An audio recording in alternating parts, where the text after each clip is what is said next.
Dia 5 de janeiro de 1900, na Inglaterra, 3 senhores acham-se numa sala de jantar onde uma coleção de relógios está exposta.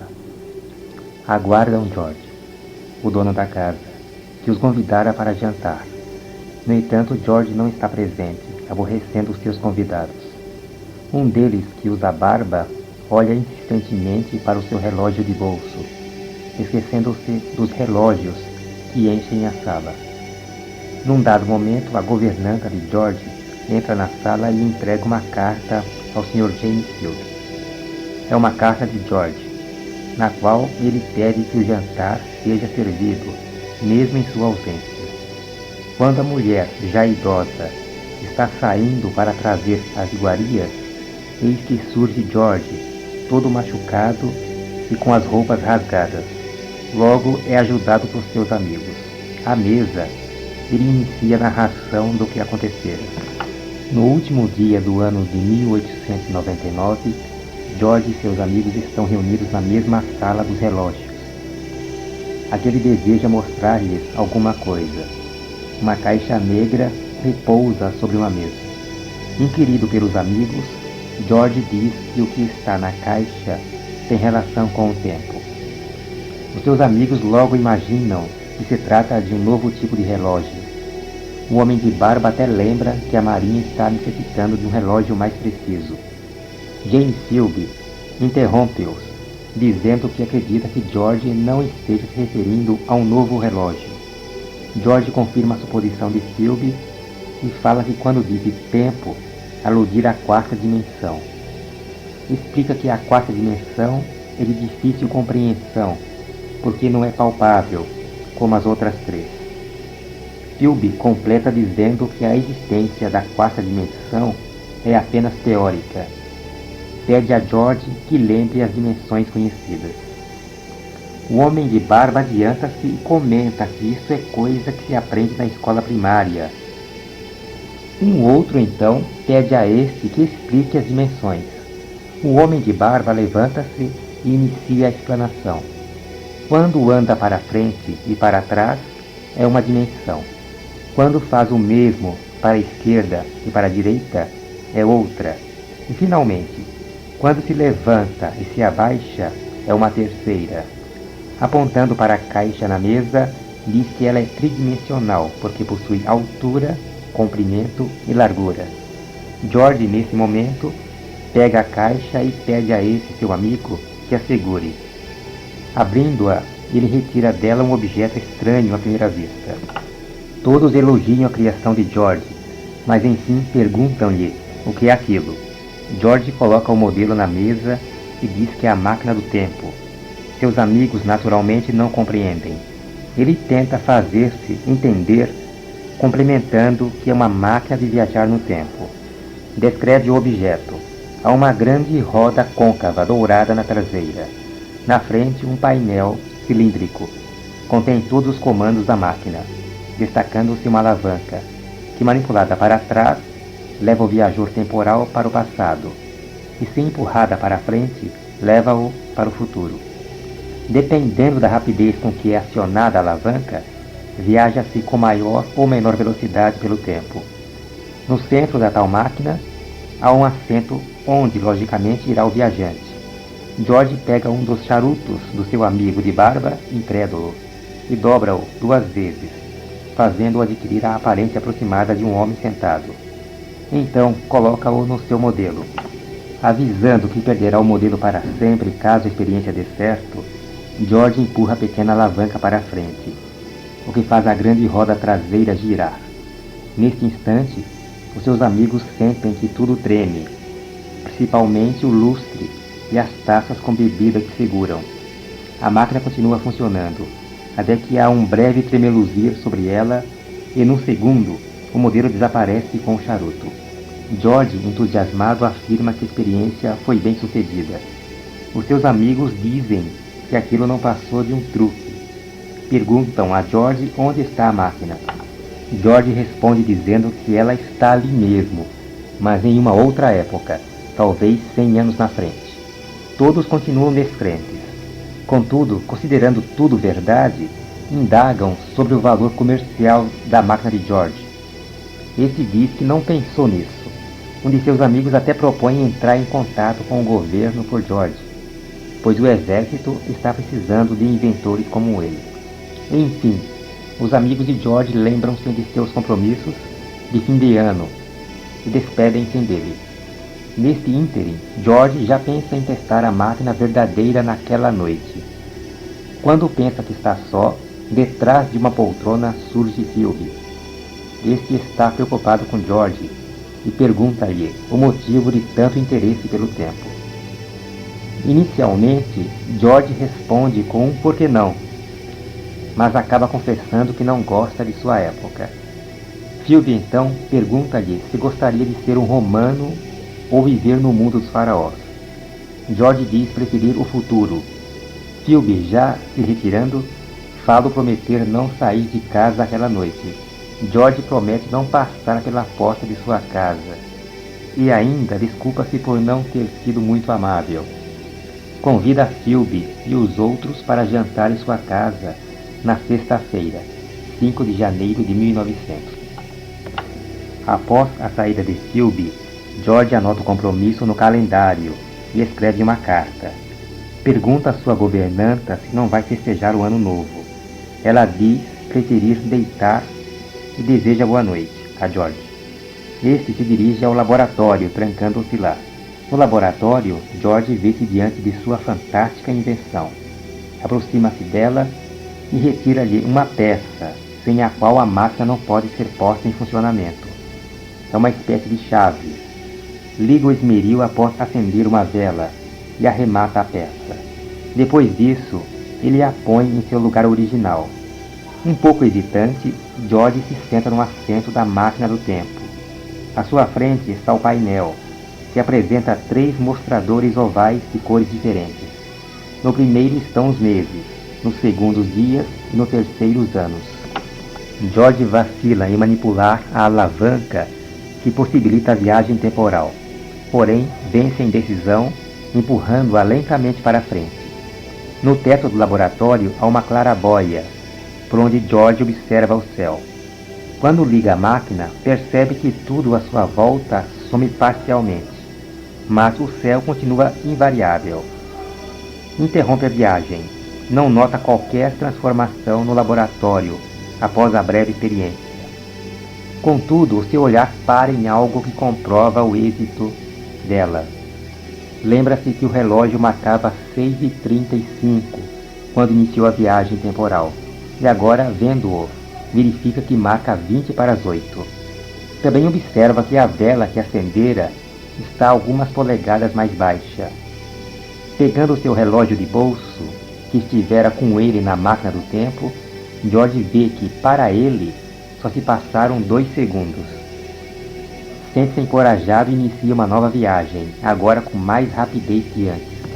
Então, observa fenômenos que normalmente levariam horas para ocorrerem, em segundos, como a desabrochar das flores e o movimento do sol no céu.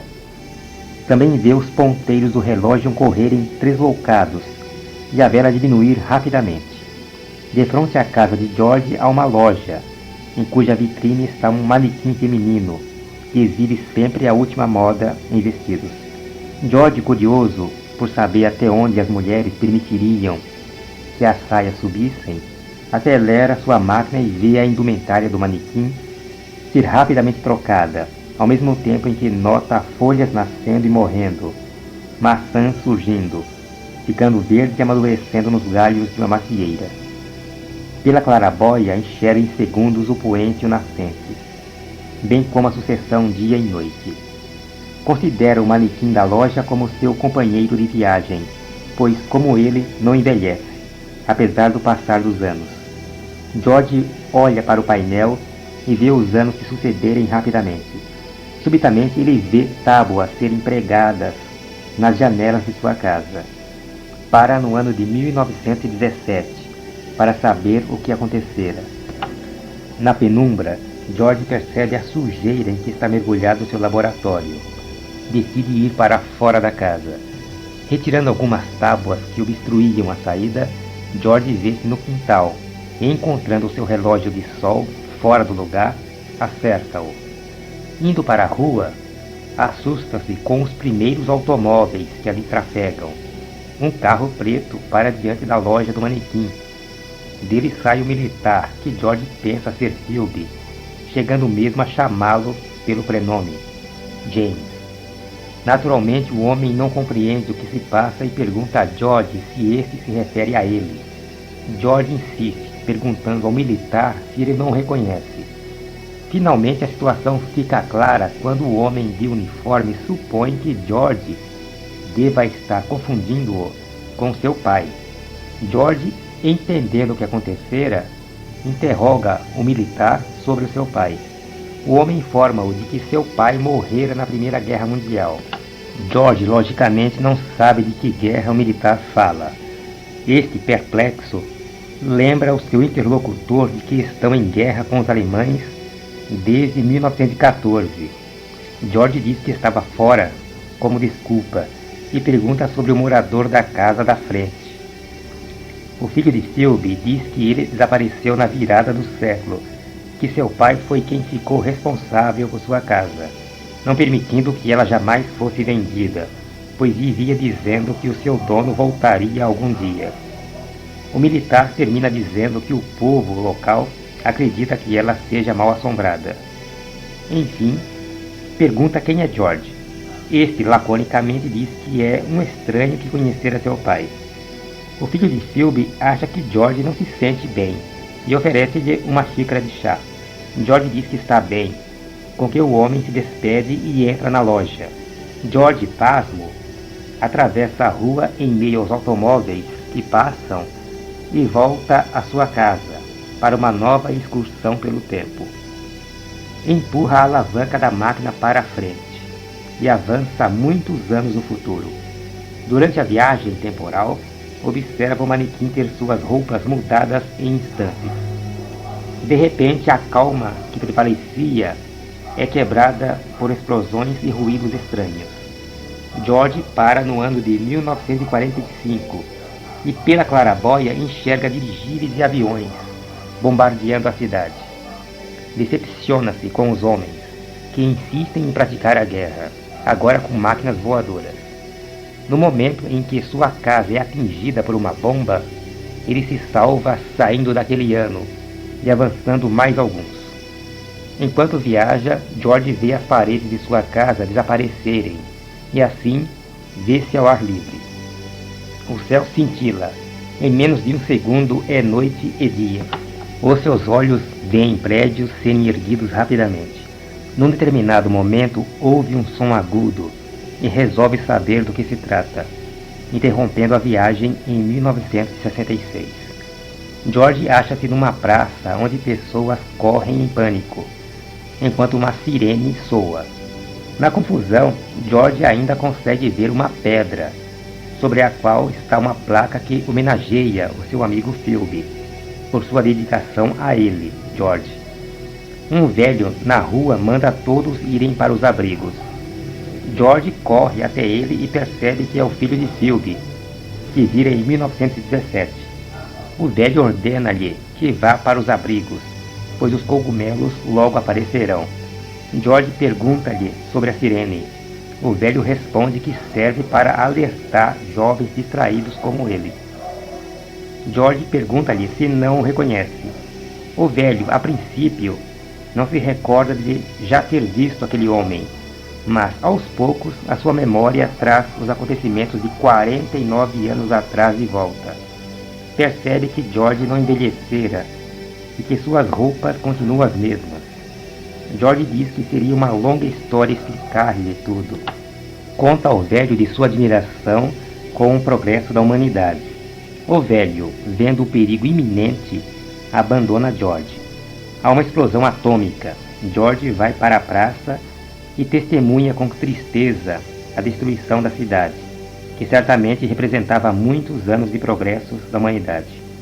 As bombas que ali explodem fazem com que forças vulcânicas sejam desencadeadas, evento que George interpreta como uma reação da Terra contra as agressões que sofre dos homens.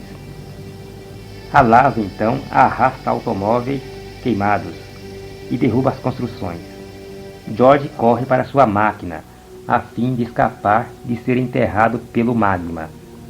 Foge daquele ano no momento exato.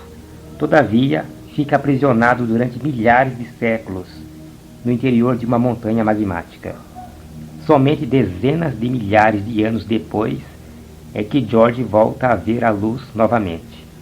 A montanha desaparecera. Ele então enxerga construções aparecerem e sumirem em poucos instantes. Por volta do ano de 802.701 da era cristã, decide parar e saber como está a humanidade. Puxa a alavanca bruscamente e quando para, a máquina tomba. Levantando-se e endireitando a sua máquina, George vê-se diante de uma construção imponente, feita com grandes blocos e com portas duplas, encimada por uma estranha esfinge. Ele retira a peça-chave da máquina. Ao seu redor abundam vegetais e George acredita estar num paraíso. Observa as frutas grandes e de formas pitorescas penderem das árvores. Mas parece que não há ninguém no paraíso, além de George. Após muito caminhar, ele encontra uma velha construção, grande e abobadada. Subindo pelas escadas, George penetra no amplo recinto, que aparenta ser um refeitório. Mesas com almofadas para sentar espalham-se pelo lugar. George pega um dos pratos que estão sobre as mesas, e quando ele o põe novamente na mesa, o prato produz um som que ecoa pela sala, assustando o inventor. Ele faz o prato repetir o ruído, para se certificar de que o que ouvira era um eco. Chama por alguém, mas não há resposta. Decide voltar ao lugar onde deixara a máquina do tempo. Contudo, não a encontra quando lá chega, percebendo pelas marcas de seus trilhos no solo que ela fora arrastada para dentro do prédio da esfinge. Começa a andar sem direção pela mata até que ouve vozes humanas. Depara com a imagem pacífica de jovens loiros divertindo-se às margens de um rio. Imagina que o destino dos homens seja este: esquecer o trabalho e passar a vida realizando folguedos. Mas deixa estes pensamentos de lado quando escuta uma moça gritar por socorro. Ela está prestes a se afogar no rio e, curiosamente, nenhum de seus amigos faz um movimento para ajudá-la. George salta no rio e nada em auxílio da moça. Esta chega até agarrar-se em uma rocha sobre a qual dois rapazes balançam as pernas displicentemente. George finalmente alcança a garota e a leva para a terra. Repreende os outros pela indiferença em relação à moça que se afogava. Cobre-a com seu casaco. A jovem começa a andar sem dizer nada, com a mesma indiferença de seus amigos. Depois de algum tempo, todos os jovens loiros saem daquele lugar e vão para o prédio abobadado. George o segue. Todos eles entram no prédio, menos George, que permanece sentado na escada. Minutos depois, a moça que ele salvara das águas do rio vai ao seu encontro para devolver-lhe o casaco. George então pergunta-lhe por que ninguém foi socorrê-la. A garota responde dizendo que viver ou morrer ali é a mesma coisa. George pergunta-lhe o nome. A moça diz chamar-se Uina. O inventor pede a ela que diga como se soletra seu nome. Uina não compreende a palavra soletrar. George troca por escrever. Mesmo assim, Uina não entende, pois ignora a escrita. George então escreve o nome da moça no degrau empoeirado, para que ela saiba o que ele quis dizer com a palavra escrever. Pergunta-lhe em seguida o nome de seu povo. Uina diz ser Eloi. George também escreve este nome no degrau, colocando um ponto final. Uina imita-lhe o ato de pontuar e sorri. George diz a Uina que deseja falar com alguém mais velho, mas a moça afirma que não há velhos. George, enfim, vai com ela para o refeitório. George se senta entre dois rapazes numa mesa e começa a fazer comentários sobre as frutas enormes que estão nos pratos. Faz perguntas, mas todos permanecem em silêncio. Diz que gostaria de fazer muitas perguntas, sobre a organização do mundo daquela época. O rapaz da direita pergunta-lhe por quê. Ele diz que este é o único modo de se tomar conhecimento das coisas. Pergunta-lhes se trabalham. A resposta é não. George imagina que a economia daquele mundo seja tão perfeita que o trabalho não é mais necessário. Deseja saber sobre o sistema de governo, recebendo a resposta de que esse também não existe. Perplexo, George interroga-os sobre a maneira como adquirem alimentos e roupas. Responde-lhe que essas coisas crescem. George, então, tenta conseguir uma resposta menos vaga. O rapaz da esquerda diz que ele pergunta demais. George, enfim, indaga sobre a existência de livros, para que ele possa ter todas as informações de maneira mais prática. Um dos rapazes diz que há livros e leva George à biblioteca. George pega um dos volumes e, ao abri-lo, percebe que é muito antigo, portanto inútil para se saber algo daquela época. Ao ser manuseado, o livro se desmancha nas mãos de George.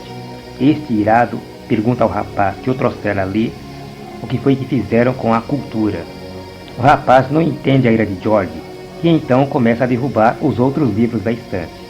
Estes viram pó ao serem golpeados. George volta ao refeitório e pede a todos que o ouçam. Revela-lhes a sua tristeza com o estado de abandono dos livros e lamenta que o esforço de tantos grandes homens do passado tenha sido em vão. Vai para a floresta, retornando ao local onde deixara a máquina a fim de encontrar algum meio de entrar no prédio da esfinge.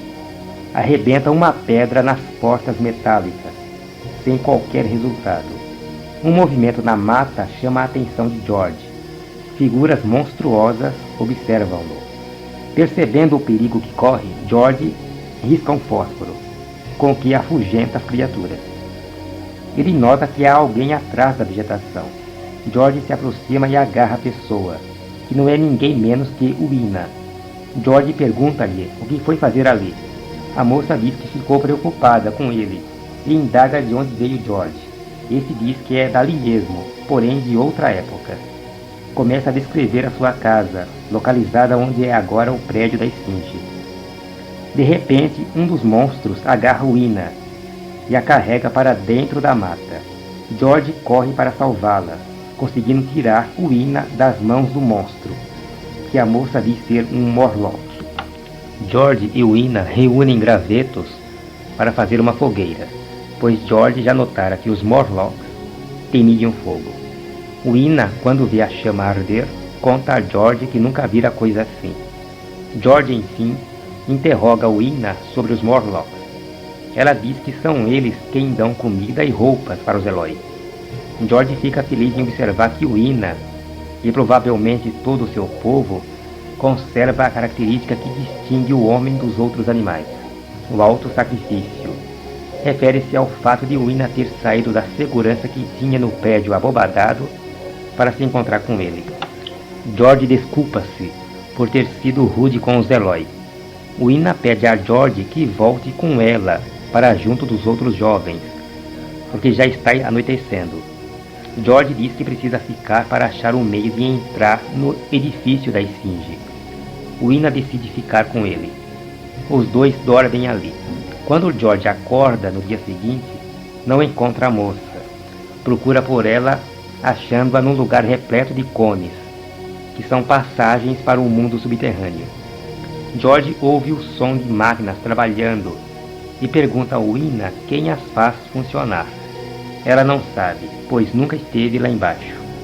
George pensa que os cones são entradas para abrigos como aqueles de que ouvira falar em 1966. Ele diz a Uina que tais abrigos não são mais necessários agora, pois não há mais máquinas voadoras para jogarem bombas. Uina recorda-se de já ter ouvido alguma coisa sobre as guerras do século XX, nos Anéis Falantes. George pede a ela que lhe mostre tais anéis. Uina leva-o a um lugar onde há estátuas e estranhos aparelhos. Aproximando-se de uma mesa, Uina aponta para as argolas que estão sobre ela. George pergunta-lhe como fazê-las falar. O Ina coloca uma das argolas em pé e a faz girar, golpeando-a com o dedo indicador. No momento em que começa a girar, uma luz ilumina a argola e uma voz masculina faz o relato das notícias. Ela informa que aquele é o 300º ano da guerra entre Ocidente e Oriente. O conflito parece estar no fim, pois não há mais soldados para lutar e nem mais o que destruir. Diz também que a última fábrica de oxigênio foi destruída em virtude da guerra, agravando o problema da atmosfera já tão poluída. A voz então declara que este é o fim da humanidade. George pega outra argola e, fazendo-a girar como o Ina fizera, fica sabendo como surgiram os Eloi e os Morlocks. Os Morlocks, originalmente, eram seres humanos, que passaram a viver sob a terra. Com o passar dos séculos, transformaram-se em criaturas distintas dos homens da superfície. Os Morlocks tornaram-se senhores, e os Eloi, seus escravos. George volta com Ina ao lugar dos cones, que na verdade são passagens para o mundo dos Morlocks. George decide entrar em um deles, e pede a Ina que o acompanhe. Esta se recusa. No topo do prédio da esfinge, junto a esta, elevam-se agulhas, semelhantes a ogivas de mísseis. E uma sirene começa a soar, colocando todos os jovens loiros, inclusive o Ina, num transe hipnótico, que os faz ir obedientemente a um determinado lugar. George, que está dentro de um dos cones, retorna à superfície e vê o estranho fenômeno. Procura o Ina, perguntando por ela aos rapazes e moças hipnotizados. Não consegue fazer com que eles o ouçam. Acompanha-os e observa que todos entram num prédio parecido com o da esfinge. No instante que George vai entrar também, as portas se fecham e o som da sirene cessa. As agulhas que estão ao lado da esfinge descem, interrompendo a dominação hipnótica. George bate com desespero nas portas, porque o Ina entrara lá. Ele pergunta aos jovens que ficaram do lado de fora, como ele, o que acontecerá aos que entraram. Ninguém sabe a resposta. Indaga porque não fazem alguma coisa para mudar essa situação. Não esperando resposta, corre para um dos cones, por onde desce até um lugar escuro, no qual há máquinas funcionando. O mundo dos Morlocks. Aliás, um desses observa George. O inventor descobre, encontrando muitos esqueletos humanos, que os Morlocks são canibais. Criam os Eloi como gado, e quando esses amadurecem, trazem-nos para baixo pelo processo da hipnose. Isso explica a inexistência de velhos entre os Eloi. No momento em que o Morlock, que observa George, vai agarrá-lo, o inventor é atraído pelo som de uma chibatada. Um Morlock açoita um grupo de jovens que está em fila, entre os quais se encontra o Ina. George cai em cima do Morlock com um açoite, interrompendo a sua atividade. Soqueia e luta com um ser azulado, peludo e de olhos luminosos. Outros Morlocks chegam para auxiliar o seu companheiro. Conseguem colocar George e os outros em uma espécie de cela. No cubículo, George lembra-se do medo que os monstros têm do fogo. Acende um fósforo e assim afasta aqueles que os vigiam, ao mesmo tempo em que ele e os outros saem da cela, fechada apenas com um tipo de cortina. George faz uma tocha. Acendendo-a, luta com essa arma com vários Morlocks sozinho, pois os Eloi estão passivos. A tocha escapa de sua mão. O Ina e um rapaz estão encurralados juntos a uma pedra. George continua lutando e pede ao Ina que apanhe o fogo. A moça hesita, mas acaba pegando o archote. George cai no chão e um Morlock está prestes a enforcá-lo. Todos os jovens assistem à cena sem coragem de ajudar George. Até que, após segundos de vacilação, um deles, o que estava com o Ina, dá um soco nas costas azuladas do Morlock, salvando George.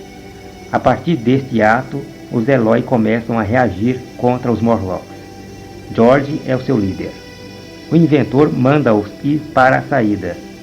Com a tocha na mão, George vai derrotando os monstros, junto com os jovens loiros. Estes alcançam a saída e conseguem chegar à superfície. George, Percebendo que há um líquido inflamável derramado no chão, joga a tocha nele, causando um grande incêndio no mundo dos Morlocks.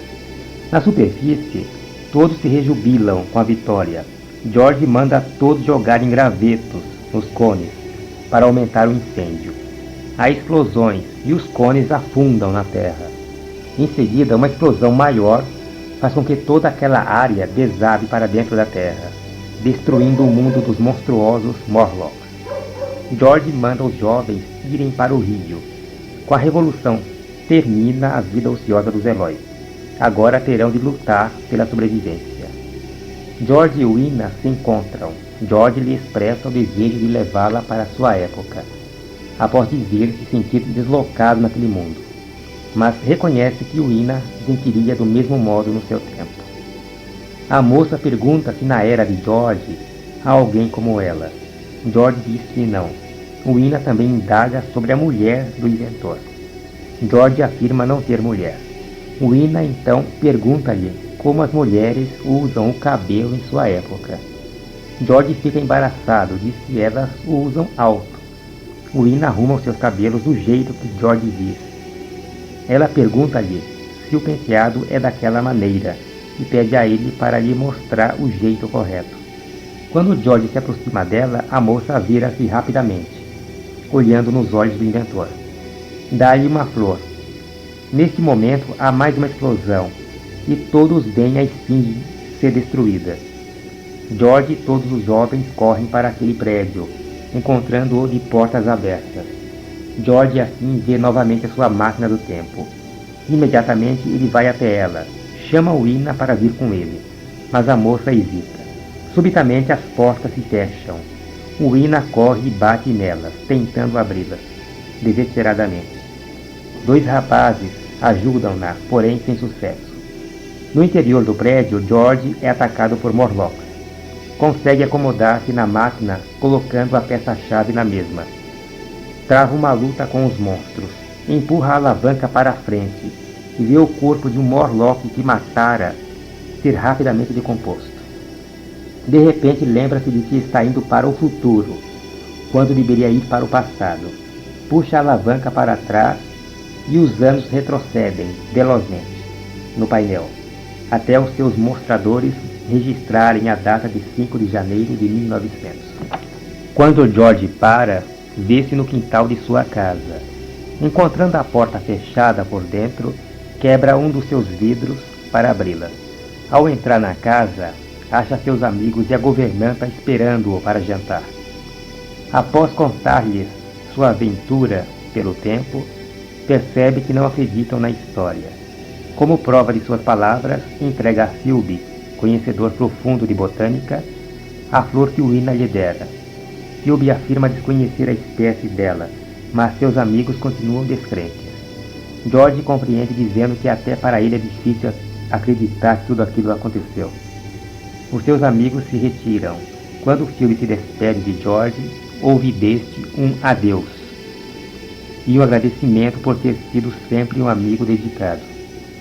Philby aproxima-se de uma carruagem onde estão os outros amigos de George e comenta com este que aquela flor não poderia ter desabrochado no inverno, a estação em questão. Philby despede-se do homem e volta à casa de George, não o encontrando mais. Entende o que acontece, ouve o som da máquina do tempo e corre para o laboratório. Como a porta está trancada, ele a arromba, porém chega tarde. George partira. A governanta está com ele quando vê a sala vazia e os arranhões no assoalho. Percebe então tudo o que ocorreu.